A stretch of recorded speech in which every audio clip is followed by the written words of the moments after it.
It's time again for another installment of The Basics, and on today's show, I want to talk about 6 underrated and underappreciated equipment cards in the Star Trek CCG. And a lot of us as players are guilty for not using these cards or overlooking them, but they could come in to the game and be a huge help to you at any given time, and I will explain why that is today.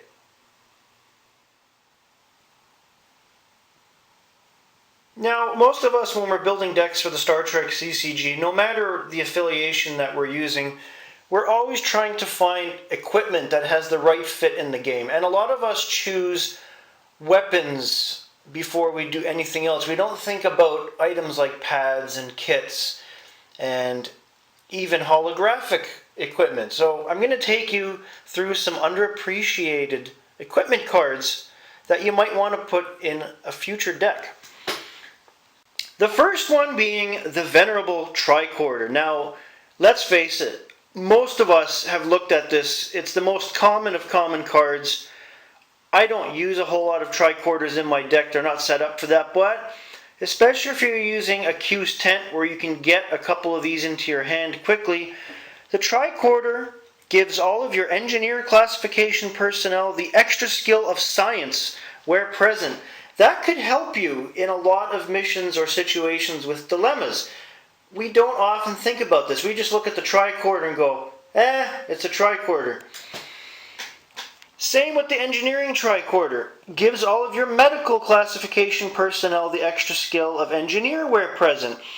This is actually much bigger than the regular tricorder because a lot of medical personnel don't have secondary skills that are of much use, and the ones that do are very weak. So this is a great boost for your medical personnel. I have used this in a previous Federation deck. It does come in and become very handy.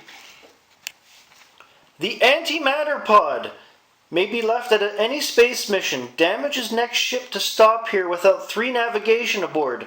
Discard pod. May be nullified by transporter skill, not cumulative. How many ships do you know of in your opponent's deck are going to have 3 navigation right off the bat? These will actually do much more damage to a ship than a lot of dilemmas if you leave them lying around, which can be a hindrance to your opponent. A lot of people that play this game don't use these.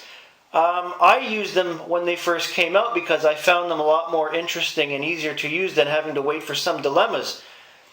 And with the requirement being 3 navigation, especially if it's a small craft with very little staffing on board, you've done a lot of damage in a short period of time. Kartakin. Each of your Jem'Hadar, Breen, and Dosai present are strength +2, and in each battle one of them may mortally wound one adversary they just stunned, cumulative. Now you're looking at this going, well, I use a lot of Dominion weapons like the disruptors and the disruptor rifles, but a lot of those cards suffer from the fact that you lose diplomacy with each use of those. You do not lose diplomacy by using the Kartakin, and you get that extra strength bonus that ends up being fatal. This is a win-win card for any Dominion or Dominion-themed deck. Small cloaking device. Reports for free if you're smuggling or acquisition present. While aboard your ship with no staffing requirements, ship has a cloaking device. Counts down only while engaged. The countdown while engaged is 4 turns. If you have a Ferengi deck and you're using shuttle pods or small craft, this card is a must. I do have a couple of them in my Ferengi deck because I use Quark's Treasure in that deck. It's perfect for that. And yes, when you use it, it counts down, but at the same time, that's 4 turns worth of a small cloaking device you get for your small craft. It's win-win. Finally, the Tommy Gun. It's a holographic piece of equipment. You need holo projectors to use it or a holodeck door. Use at start of personnel battles. May stun 1 rogue Borg or personnel present, random selection, or erase up to 100 holographic personnel present, your choice. Hello! It stimmies Rogue Borg and gets rid of scores of holographic personnel. If this is used properly, if you have several of these and a lot of holographic personnel with projectors and a holodeck door, you are laughing with this card.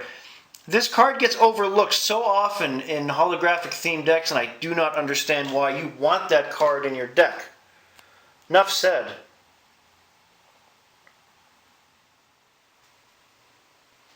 I think the most to blame for omitting even simple cards like these that do a great deal comes from us experienced players that decide early on, oh, it's a tricorder, oh, it's only a card second, I'm not going to use a small cloaking device. Cards like these can, believe it or not, make a big difference in any game. And as I mentioned earlier in the episode, I've noticed that with the small cloaking device, I have included antimatter pods again. And when I do make my next deck, which is going to be like a holographic type deck, I'm going to be including all the Tommy guns I have in that deck. That's all for today. Have a great day, everybody.